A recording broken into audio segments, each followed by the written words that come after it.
It's so easy to be average. It takes a little something to be special, doesn't it? It takes a little something special to be a great player.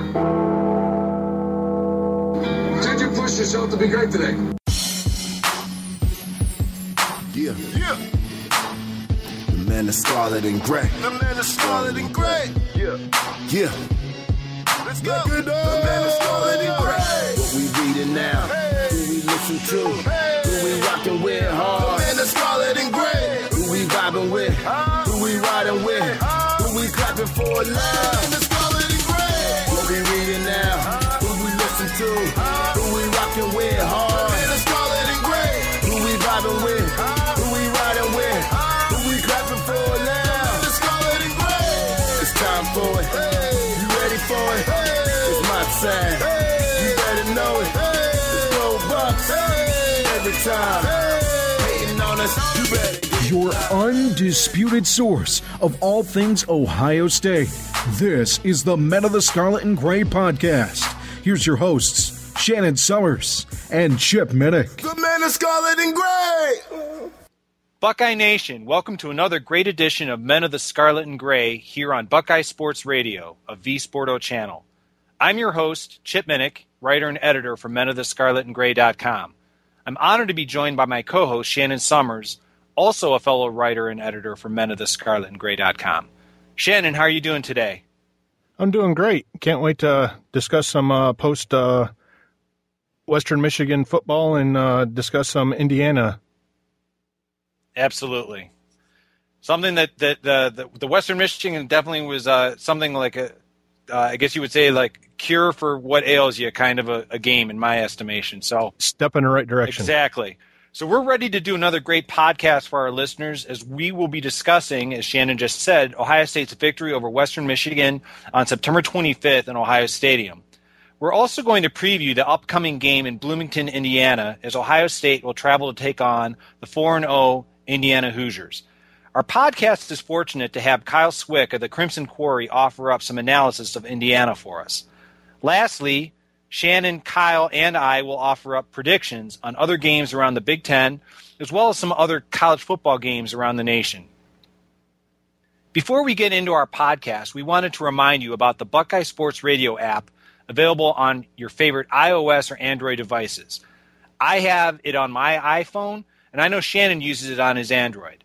It's a must-have for any Buckeye fan who wants the latest and greatest Ohio State news and information. Exactly. So, Shannon, why don't we do a quick recap of Ohio State's victory over Western Michigan? I guess, what are some areas that impressed you? One of the areas is quarterback play. I think Cardell, even though he had more issues in the second half than the first half, but you could tell the mechanics and his footwork were kind of off, so his throws were off. But I think the offensive play calling and going more as, for the deep threat, trying to spread the ball around and stuff. The offensive line getting into the secondary with their blocks, allowing holes for Ezekiel Elliott, who I guess don't try to take Zeke's legs out because he is going to hurdle you. And Curtis Samuels, I think the offense as a whole, they still have a ways to go, but it's definitely a step in the right direction. What about some areas that concerned you? After watching this, mainly right now, because it seemed like it took a step back in regression, is the defensive line and the running defense. It just seemed like the defensive line wasn't getting a whole lot of pressure, on the quarterback. And times when they really needed it, they were stepping up. But their running defense, it's like the Broncos were just able to, gash right in the middle and get, 10, 15-yard chunks at a time. And it was kind of discouraging because I think they had Ohio State gave up 232 yards in the first half. So the defense, it seemed like it took a step back in regression for me. And if you had to give this game a letter grade, what would you give it and why? I'd give it a solid B. The offense stepping up, getting a little bit better. Like I said, there's still a lot of work to go. But the defense sliding back a little bit, I think it's definitely, in my opinion, a solid B. Well, I think we're pretty much on the same page. I agree with a lot of what you said about Cardale Jones, the improvement there in terms of that they ran an up-tempo offense that seemed, compared to the previous two games against Hawaii, against Northern Illinois, Ohio State seemed much more in sync offensively. The running game seemed to be better, the deep passing that you mentioned. So I definitely saw that as an improvement. And in terms of not only the areas that concerned me we're on the same page right there in terms of the interior defense. Ohio State gave up on the ground 169 yards on the ground to Western Michigan, the interior.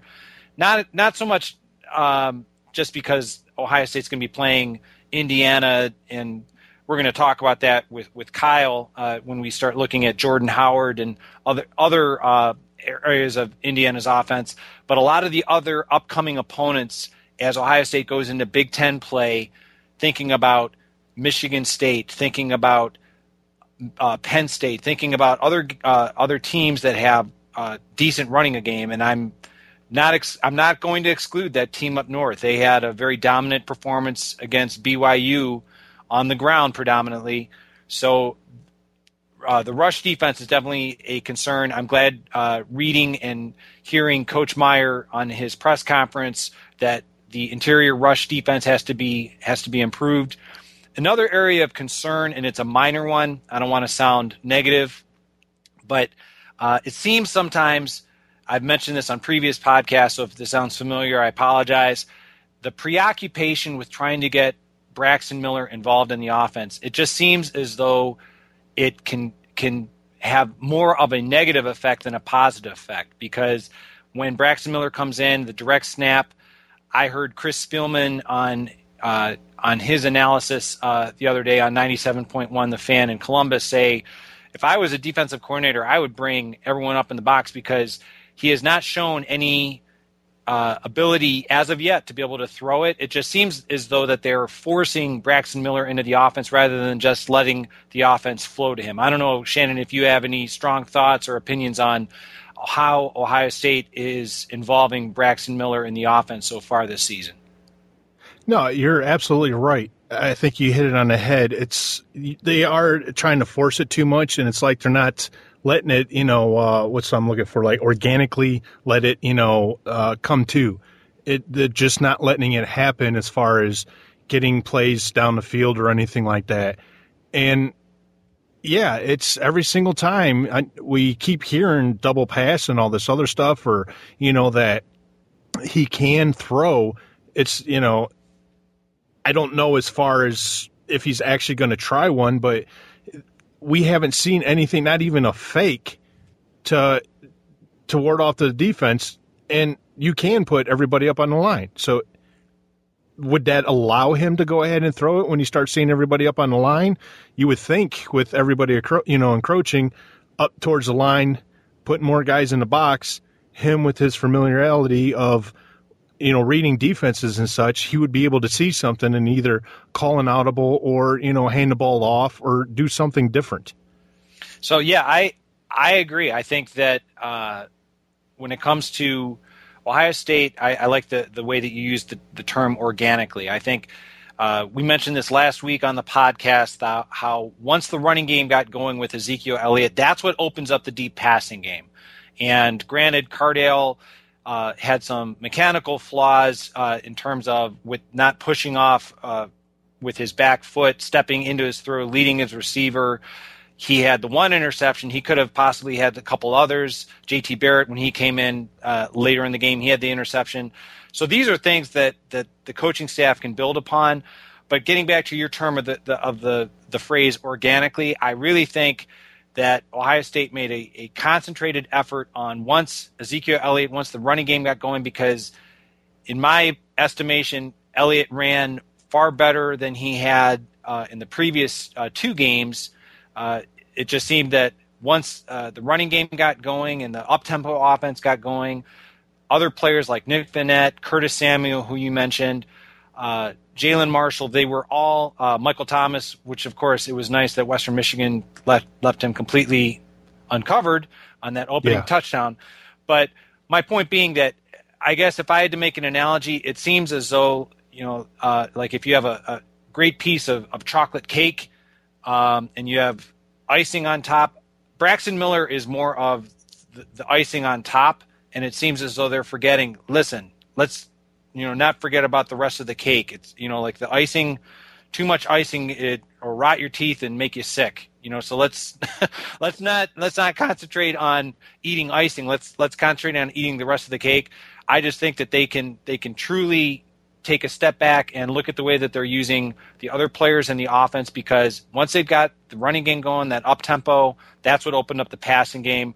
So I'm going to agree with you. I think it's a B. It's a step in as a letter grade. It's a step in the right direction, but let's hope that they will quit force feeding Braxton Miller into the offense and shore up that interior rush defense with all the Big Ten opponents that are coming down the pike for the rest of this season. Now, let me ask you this. Do you think that in order to help get Braxton a little bit more involved in the offense instead of just lining him up under center and taking a snap, do you think it'd be better for them to, like the little, dump pass or whatever you want to call it, the little flick to while he's running across? Do you think that would help him out a little bit more than, what they're doing now? I do. And I also believe that he's a matchup problem for any defense. And what I mean by a matchup problem is, granted, he's not as physical of a player as a Michael Thomas, because he's still learning the position.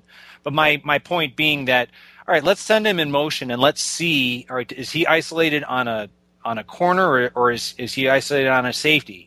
Or better yet, is he isolated on a linebacker? And that's where, all right, if he goes out on a pass pattern, he could possibly be the hot read or the quick read for Cardale to hit. But I'm more of the idea that once he gets the ball, that idea, that little dump pass, and it doesn't matter, in terms of if we're going from, right to left or left to right, that's, he's got a full head of steam and he's running laterally. I think that's where he is more efficient than just lining him up in that wildcat formation. But since you asked, that's just my opinion. No, I agree. It seems like there's more, to it. And even if you just, like, you have Zeke back there also, and you start lining him up and he comes running across and you just fake it to him and just hand it off to like a delayed handoff to Zeke, I think you're going to notice more of the defense wanting to key more on Braxton coming across, and that's going to open up Zeke on the outside, or, cut between the tackle and the guard and have a big hole and, take it, pretty far down the field. Like I said, I think they definitely, I think the offense looked much better. And, something that, I think is also noteworthy that we could talk about before we bring Kyle on. What do you think about 5 teams from the Big Ten being in the top 25? Yeah, that's I was thinking something about that, especially when everybody was sitting there saying, oh, the Buckeyes don't play anybody, they're not going to deserve to be in the playoffs. If this holds true and Ohio State wins out, I hope people understand that there's a possibility that Ohio State's going to play 3 ranked teams in a row before they even get into the playoffs. And you've got your SEC folk that are taking a cupcake against the FCS, against their big rivalry game, against our big rivalry game. We're playing the current number 2 team in the country. So, chew on that a little bit. It is nice to see the resurgence of the Big Ten with Michigan State, with Wisconsin. That's not really a surprise. Obviously, the surprise is being Northwestern. I don't think anyone, even the most optimistic of Northwestern fans, I don't want to speak negatively about them. I don't think the most optimistic of Northwestern fans really thought that they would be ranked at this stage of the season. And certainly that team up north, they've had several games. Now, granted, their opponents have not all necessarily been the greatest, but they did, just as a reminder, they did play very tough on the road at Utah, who is coming off a very impressive, dominating win at Oregon. And, I think there's something to be said about I'm not sure if you happen to see it or if our audience has seen it. There's a new T-shirt on 11warriors.com. The Devil Wears Khakis. So you might want to save up for that one to add to your T-shirt wardrobe because he's definitely turning things around up in Ann Arbor. I think they have like the top defense in the nation right now. I can believe that after what I saw on Saturday afternoon before watching Ohio State Western Michigan. And I really don't want to give that team any kind of credit at all, but you do have to get credit where it's due. Now, going back to the game real quick, I got another question for you. Do you think that moving Tim Beck up to the press box and having him starting to call some plays or calling down to Ed Warner and, letting him know what's going on, do you think that was one of the keys in taking the step forward? I do, because we mentioned this last week on the podcast. Tim Beck has experience as an offensive coordinator at Nebraska. I think having the eye in the sky that can tell you, Coach, they're coming out with this kind of personnel, or Coach, here's the type of formations that we saw on film.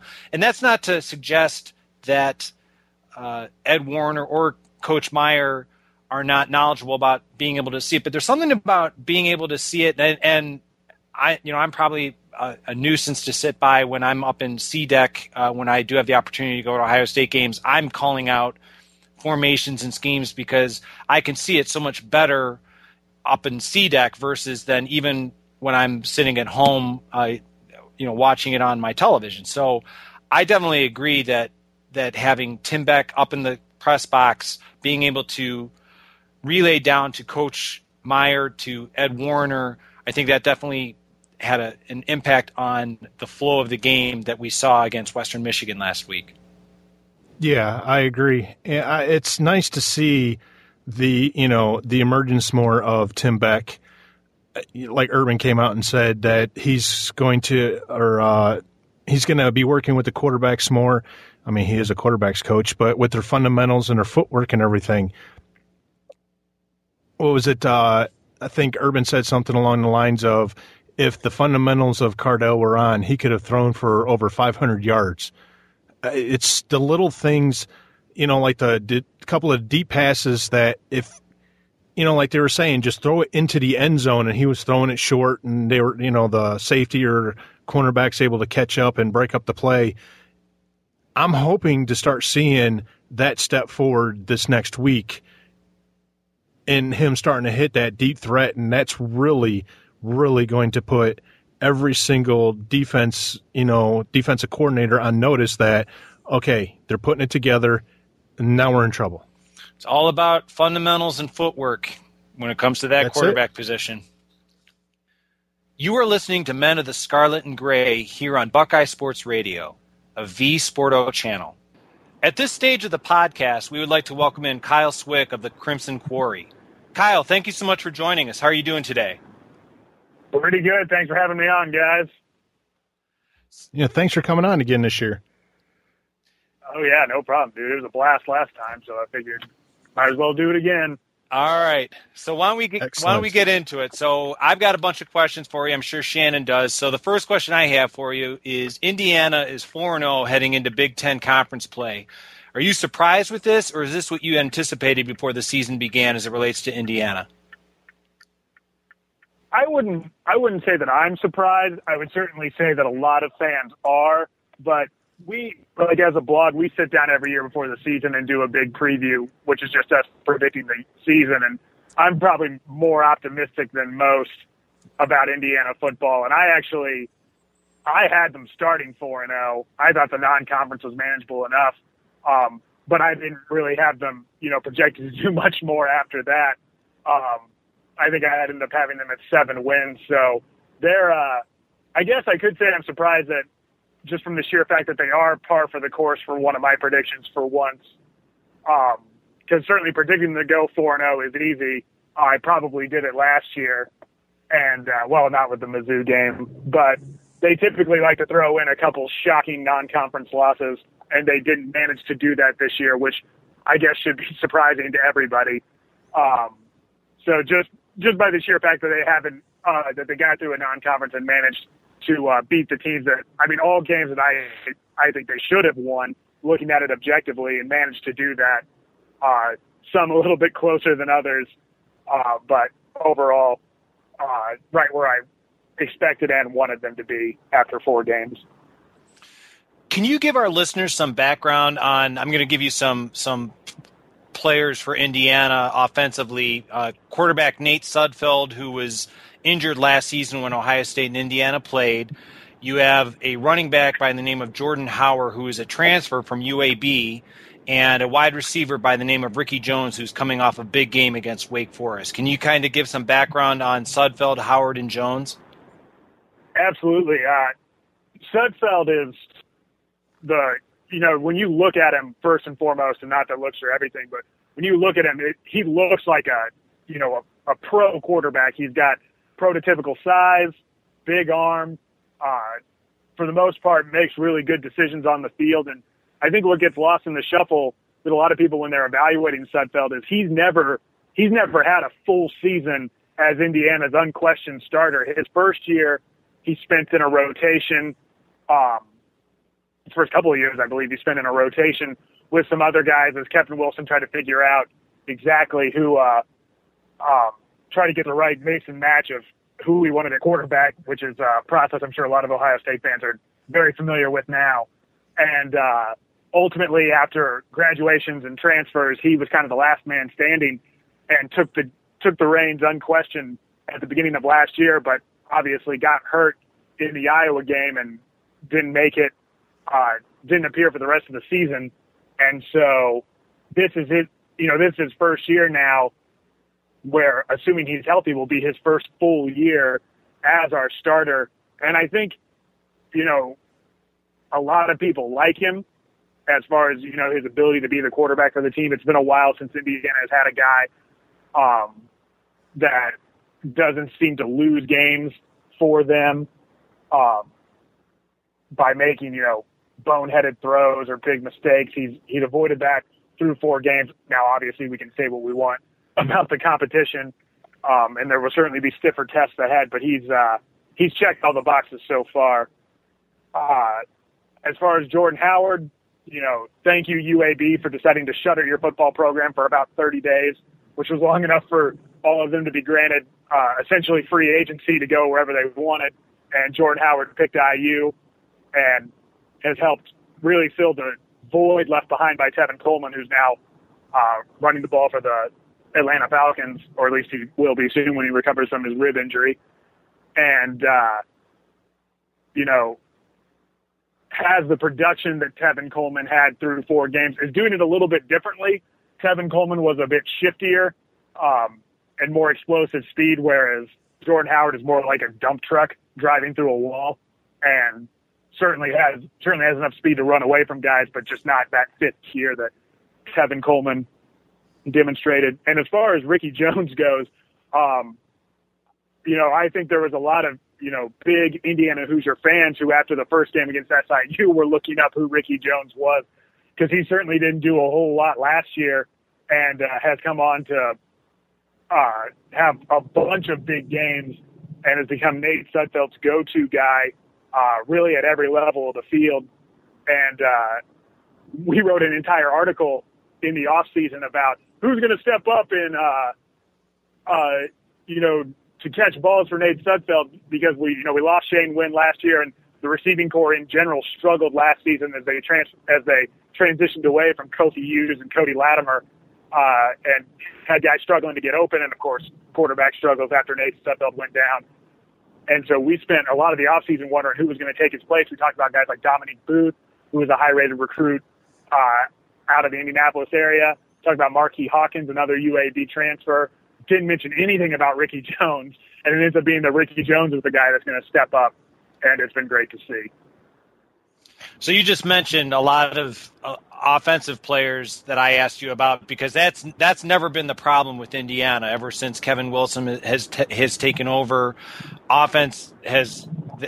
Indiana's been able to put up points even against Ohio State, and we'll talk about that in the prediction segment in a little bit. But defense has been a chronic problem issue for Kevin Wilson ever since Coach Wilson took over. So what can Ohio State fans anticipate when Indiana lines up opposite of the Ohio State offense? Are they going to throw a 3-4 defensive front, because they did that last year against Ohio State and they gave Ohio State some problems, and Ohio State's had some issues with that so far this season? Since Kevin Wilson's got here, they've tried, I think, just about every defensive alignment in the book, and about 3 or 4 different defensive coordinators to try and get this side of the ball figured out. Because, like you said, scoring points has never been a problem. Certainly preventing them has been a huge issue, and really the only issue that prevents IU from being, a really good Big Ten team. Because if you had that offense along with just an average defense, I mean, you're talking 8, 9, maybe even 10 wins a year out of that outfit. But they haven't even come close to average in Kevin Wilson's tenure. They looked, a lot of people thought they looked better last year, and they were still ranked in the hundreds by just about any, metric, whether you want to go standard or advanced. And they haven't gotten off to a much better start this year. Granted, a bunch of guys missed the season opener against FCS Southern Illinois that they surrendered 41 points to, something in the 40s. It was bad either way. And then a couple more important guys missed the following game for the same reasons, because of suspension. The following game against FIU, where they were, again, a little bit better, made a big play at the end of the game. And they brought in Brian Knorr out of Wake Forest, the team that we just happened to defeat last weekend a couple years ago, who brought that 3-4 front with him. And that's what we showed against Ohio State last year, and that's what we'll trot that same thing out this year, hoping for some better success, or at least a game that looked a lot more like the first 3 quarters and not the last quarter for the defense. And at least as far as this year goes,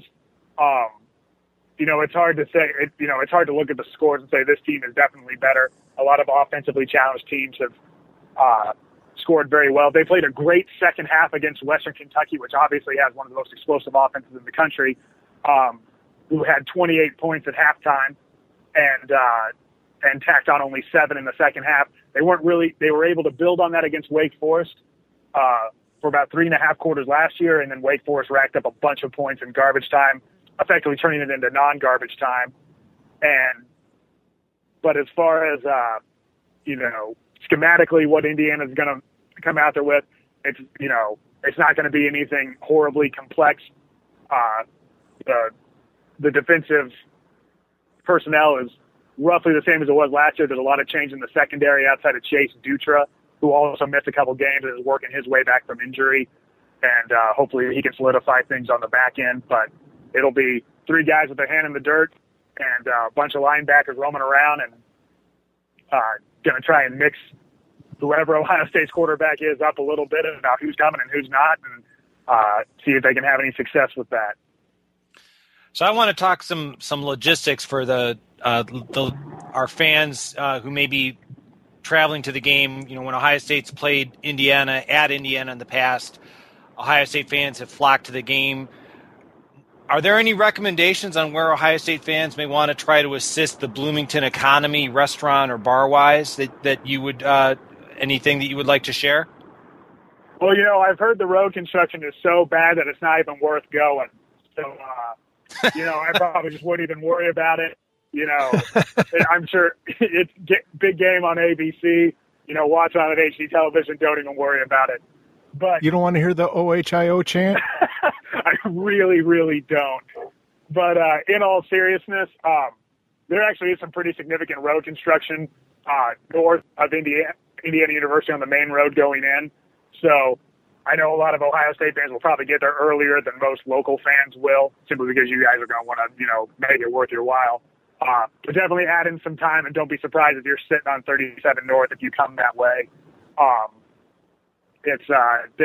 They've blown the entire thing up and are trying to reconstruct it during football season, which is a dubious idea at best.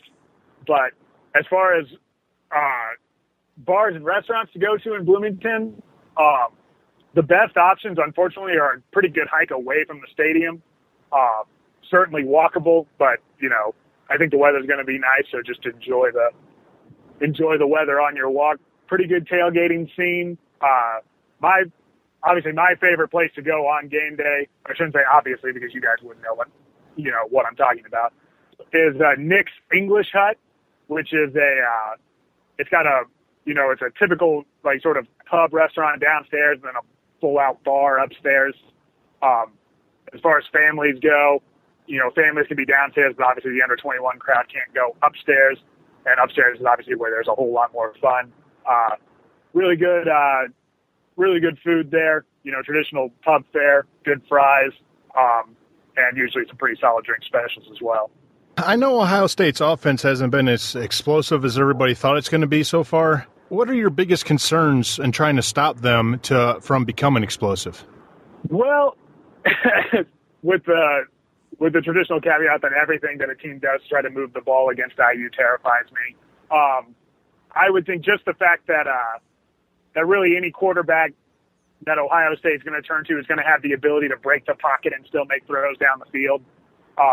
Indiana struggles to, kind of shooting from the hip here just by watching. They've really struggled to sort of finish plays in the pocket when they've gotten penetration. A lot of quarterbacks have broken first contact, and especially a guy like Cardale Jones. You're going to want to make sure that if you get your hands on him, that you don't let him get away, which is very much easier said than done. But because the secondary is so inexperienced and has struggled so much in the early going, if you give Ohio State any opportunity to extend a play, it's not going to end well. And so if you're going to bring pressure, you want to make sure it finds home and, wrap guys up and don't give them a chance to get back outside and make another throw down the field on a broken play, because that seems to have killed IU. It killed them late against Wake Forest, and SIU's quarterback showed just enough mobility to really make them pay a couple times. And so I think just a quarterback's mobility, especially, because neither Barrett or Cardale are running quarterbacks. They're just really good quarterbacks that can also happen to, move. And that is about the most terrifying thing I think really any defense, but especially one like Indiana, can face right now.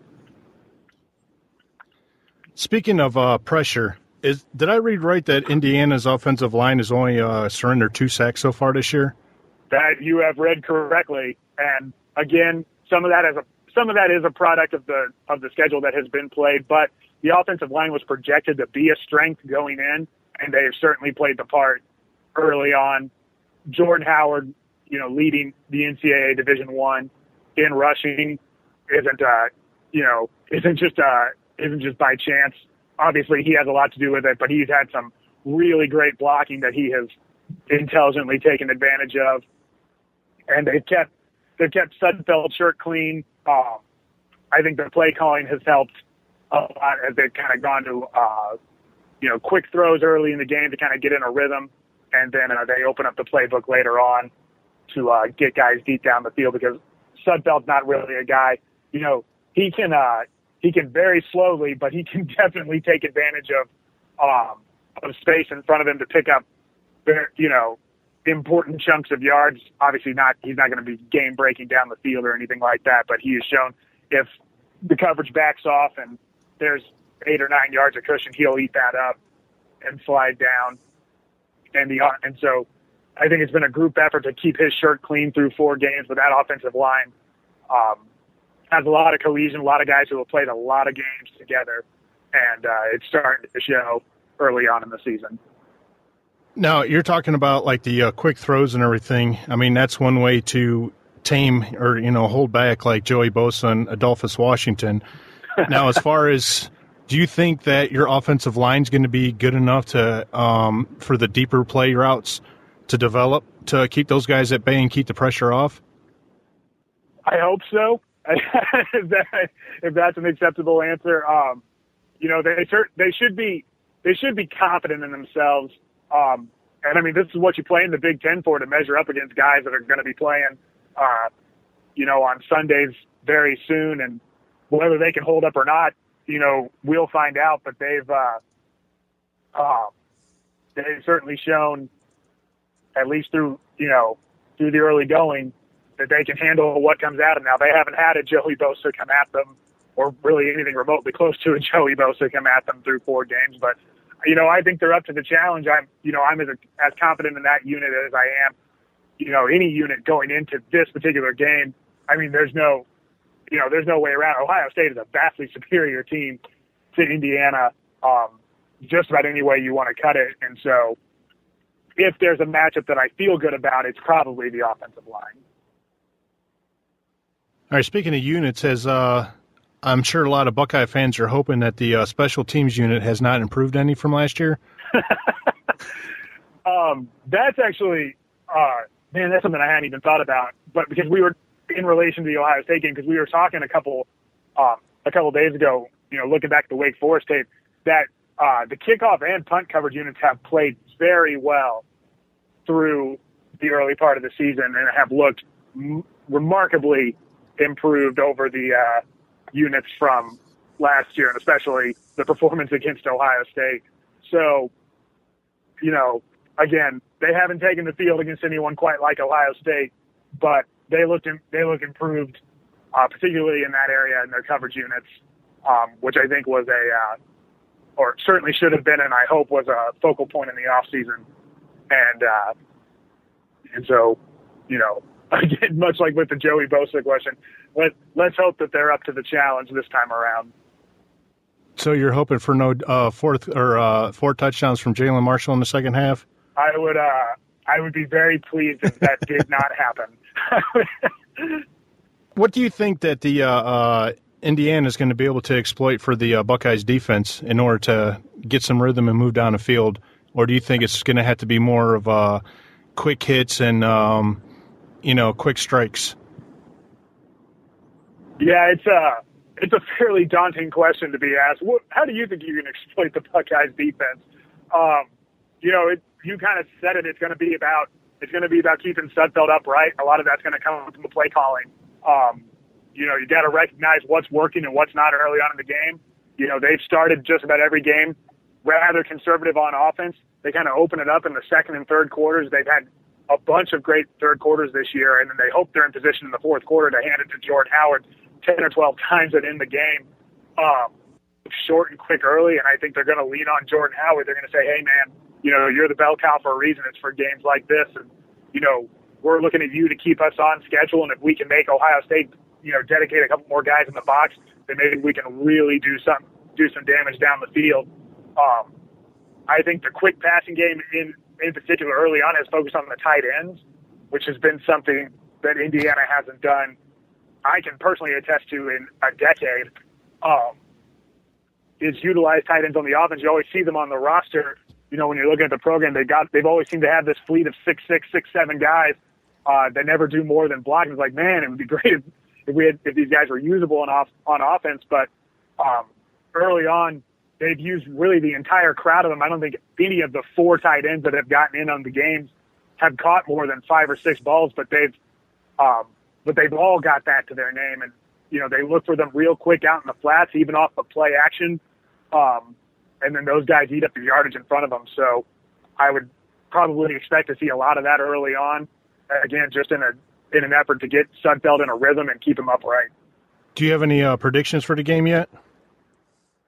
A lot of guys on staff are, feeling really good about this game. I'm not, probably for that reason. I'm about as like I said earlier, I'm about as optimistic as they come in Indiana football. But I think that Ohio State very much remembers the first 3 quarters from last year. I think they remember.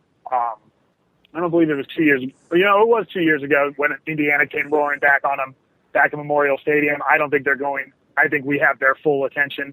3:30 on ABC.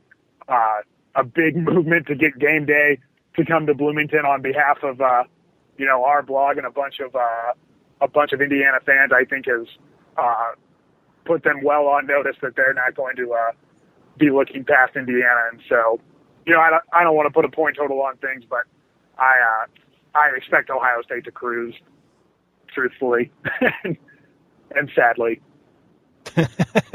Well, we're at that portion of the podcast where Shannon and I offer up some predictions. I think we're all in agreement looking at the Big Ten slate of games that Penn State, Michigan State, and that team up north are all going to win. So we can move on to some other Big Ten games where all of us may not necessarily be in agreement. For those of you who may be curious, Shannon took more of a riverboat gambler approach to picking games last week. I don't think it was a riverboat, but go ahead. We'll just call it. I'm just being polite. So I have a 3-game lead over Shannon as a result in terms of where we stand predicting games. So Kyle, this is why I don't gamble. Exactly. So Kyle, do you want to be a part of this? Absolutely. Okay. So like I said, so this is where let's look at some of the other Big Ten games. Let's start with Minnesota at Northwestern. It's a 12 p.m. Eastern Standard Time kickoff on Big Ten Network. So, Kyle, you're our guest. What do you think? Minnesota at Northwestern. I tell you, I haven't seen a ton of Minnesota this year. I mostly been box score watching them, but they have, outside of their game against TCU, they've struggled a lot this year.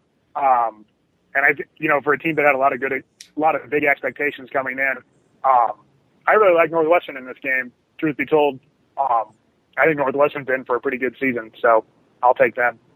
Shannon? Yeah, I have to agree. The biggest thing with Minnesota, it seems like they're not able to get it firing offensively.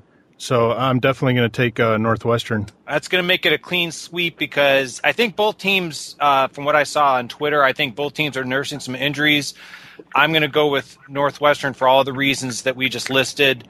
I think home field as well as Minnesota's sputtering offense gives it to the Wildcats. So all of us are in agreement, Northwestern taking it over Minnesota. So let's move on. Next game, Iowa at Wisconsin, another 12 o'clock Eastern Standard Time kickoff on ESPN. So, Kyle, what do you think? Iowa at Wisconsin. It's really hard for me to ever pick against Wisconsin up in Camp Randall. So, Iowa looks, I think Iowa looks improved so far this year. Again, it's really hard to tell against for some of these teams based on the non-conference teams they play. Certainly going through that with Indiana, we're wondering, the record's better, but are we better? So I'm going to take Wisconsin, if for no other reason than they're playing at home. And, a lot of good teams go up to Wisconsin and struggle. Sometimes even Indiana gets 80 points hung on them up there, and it's not really a huge deal. It just happens. It just happens sometimes. Shannon? Yeah, I'm not ready to jump on the Iowa bandwagon. Anytime I get near it, all of a sudden they disappoint me. I'm thinking that Wisconsin's coming together, especially after the Alabama game. And I think Stave and company, they're starting to figure it out. So I'm going to go with the Badgers.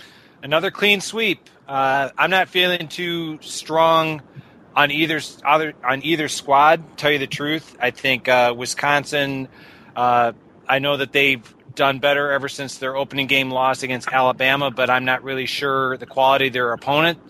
And I, like Shannon, I also have been burned before by falling in love with Iowa for some inexplicable reason. So I'm going to go with Wisconsin as well.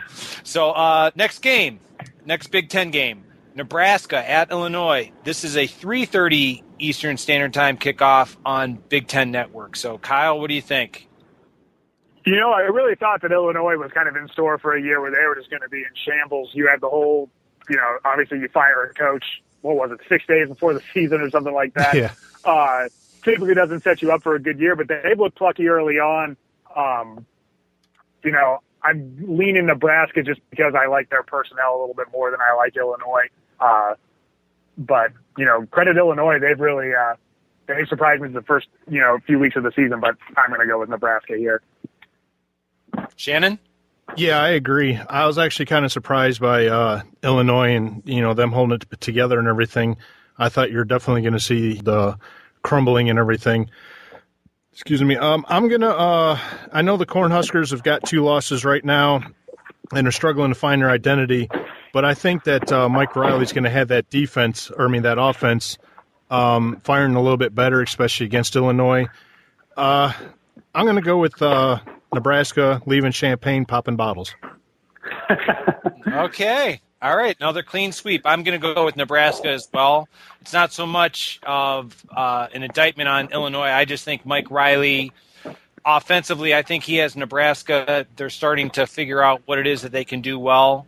And I just like Nebraska here. So another clean sweep on the Big Ten. So let's go on to some national games of interest. In the Big 12, West Virginia travels to Oklahoma. Both teams are undefeated. We have a 12 p.m. Eastern Standard Time kickoff on Fox Sports 1. Kyle, what do you think? Sorry, you fuzzed out. Which game is this? This is West Virginia at Oklahoma on Fox Sports 1 at 12 p.m. Eastern Standard Time kickoff. Mountaineers and Sooners.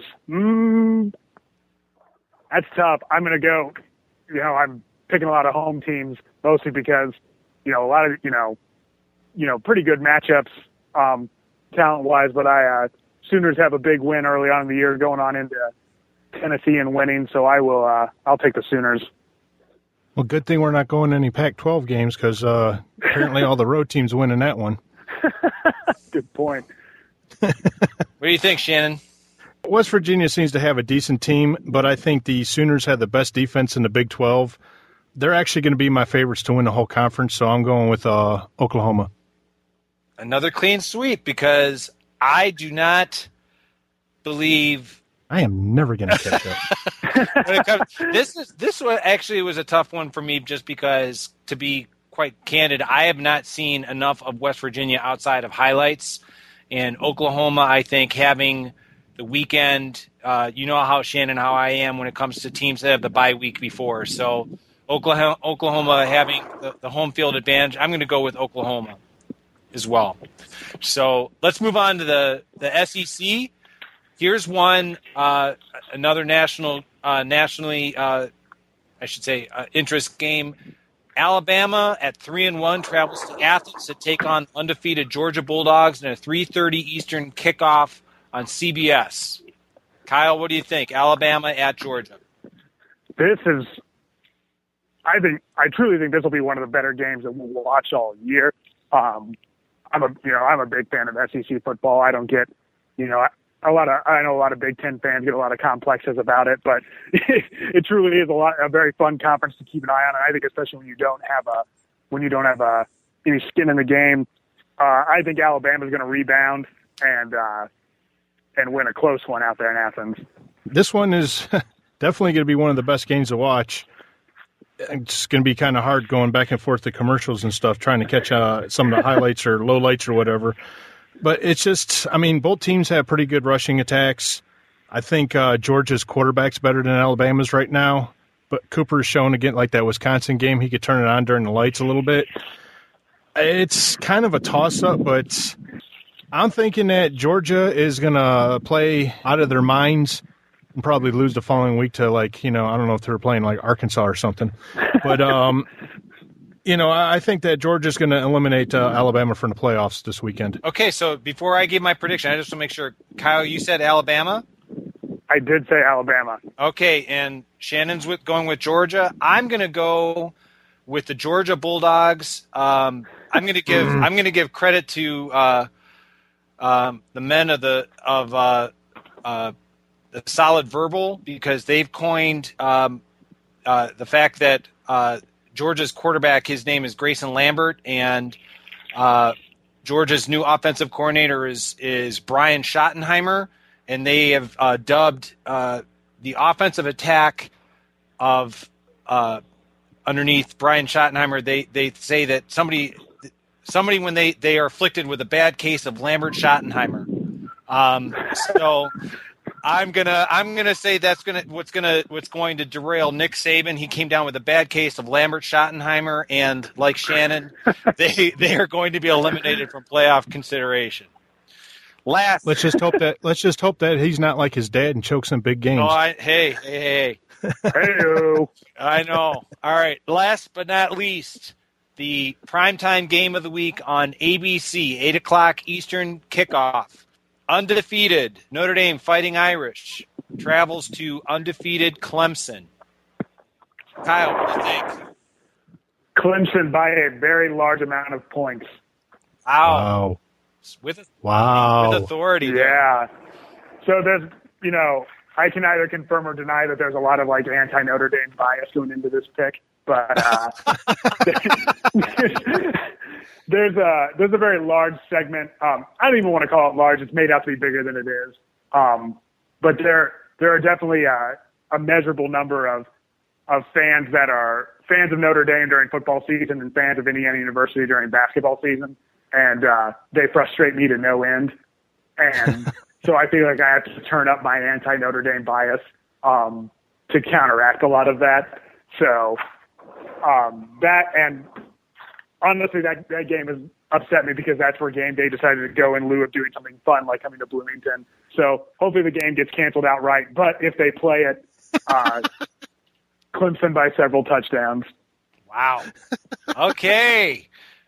Spoken like a man after Shannon's mode of thinking. But Shannon, what do you like? Notre Dame at Clemson? Well, yeah, it's not like my bias for Notre Dame's been well documented on this show before. But right now, unfortunately, they're playing like the only true team in Indiana. So. Oh no, you didn't. Yeah, he did. Listen. Indiana hasn't lost yet, so you can't make fun of them until they lose. You have to count them among the football teams until they actually lose, which will probably be in a couple days. But that's neither here nor there. Well, it would be nice to see a clean sweep of the state of Indiana going 0 for. So I'm thinking that Clemson's going to pull out a win. I'm thinking by at least 3 points. Okay, so far I think we're in agreement because despite Kyle's proclamation of several touchdowns, Shannon's predicting by at least 3 points. I'm going to make it a clean sweep. I'm going to go with Clemson. I think Notre Dame has made it a very impressive stand ever since they've lost their first two quarterbacks, a la Ohio State 2014.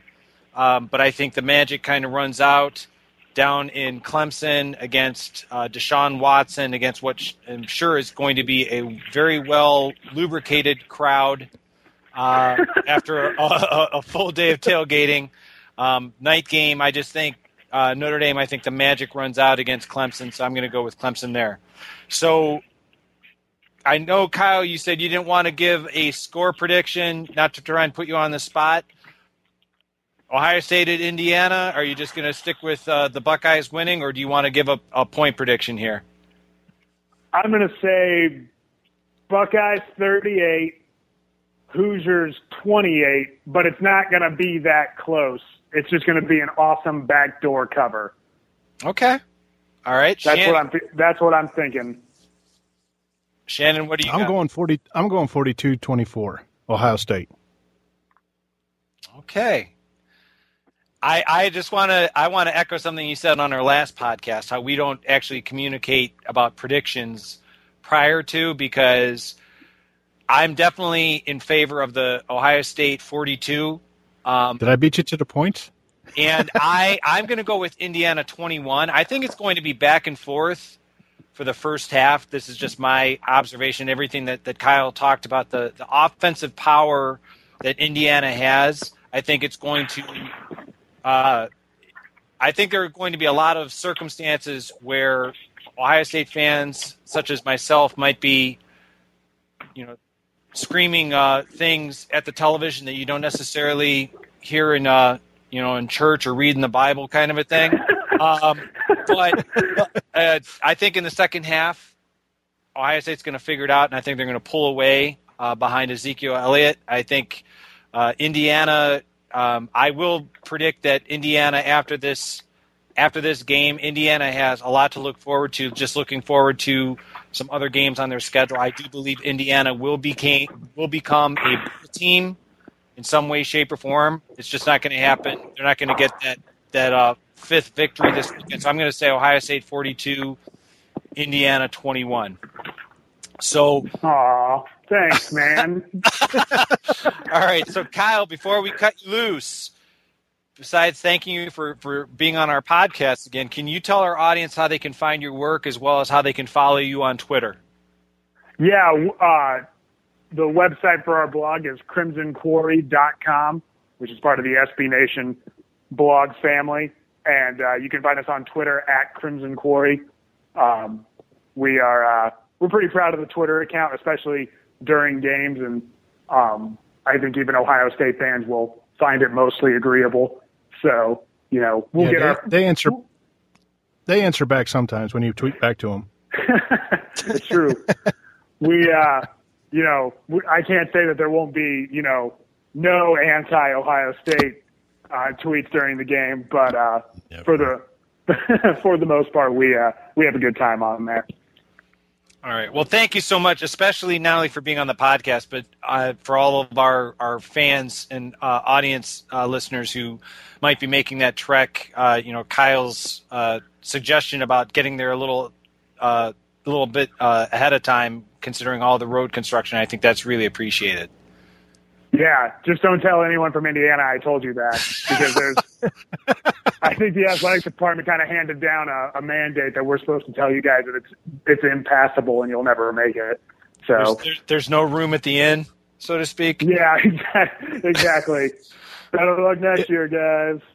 Yeah, it's always fun when Ohio State fans start doing the OHIO chant in other places. So, Bloomington, here it comes. Fun is certainly a word that you guys would use to describe it. I have a couple different ones, but we don't need to say those on the podcast. Awesome. Well, thanks again, and in all seriousness, good luck to Indiana, not just this weekend, but going forward for the rest of the season. Really appreciate having you. Oh, yeah.